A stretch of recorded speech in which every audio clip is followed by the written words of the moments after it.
Between 1934 and 1938, the city of Cleveland, Ohio, was gripped by terror as a brutal serial killer stalked the streets. Known as the Cleveland Torso Killer, this unknown murderer left behind a trail of dismembered bodies, and to this day, the case remains one of America's most horrifying unsolved mysteries. Between 1934 and 1938, the city of Cleveland, Ohio, was gripped by terror as a brutal serial killer stalked the streets. Known as the Cleveland Torso Killer, this unknown murderer left behind a trail of dismembered bodies, and to this day, the case remains one of America's most horrifying unsolved mysteries. The Cleveland Torso Killer, also dubbed the Mad Butcher of Kingsbury Run, preyed on society's most vulnerable, often targeting drifters, sex workers, and those living on the margins. The killer's signature was gruesome. Victims were decapitated, dismembered, and their torsos were often found in various stages of decomposition.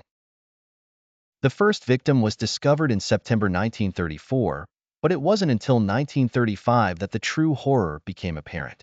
Bodies, or rather, body parts, started appearing regularly, often dumped in or around the industrial wasteland of Kingsbury Run. The killer's pattern of decapitation and the complete removal of the head in many cases made identification nearly impossible. Eliot Ness, already famous for his work against Al Capone, was brought in to stop the killer. But even Ness, with all his resources, struggled to make progress. The lack of reliable forensic techniques and the transient nature of the victims made it a difficult case. Despite extensive investigations, raids, and even a drastic cleanup operation in Kingsbury Run, the killer eluded capture. One of the most compelling suspects was Dr. Francis E. Sweeney, a troubled physician with a history of mental illness and a deep knowledge of human anatomy. Sweeney was subjected to a polygraph test by Ness, which he reportedly failed. But due to a lack of concrete evidence and possible political connections, Sweeney was never charged. The identity of the Cleveland Torso Killer has been the subject of speculation for decades.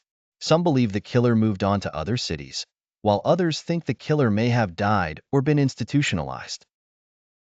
The lack of closure and the grisly nature of the crimes have kept the case alive in the public imagination. Today, the Cleveland Torso Killer's legacy endures, a grim reminder of the darkness that can lurk beneath the surface of society. The case remains unsolved, and the true identity of the Mad Butcher may never be known.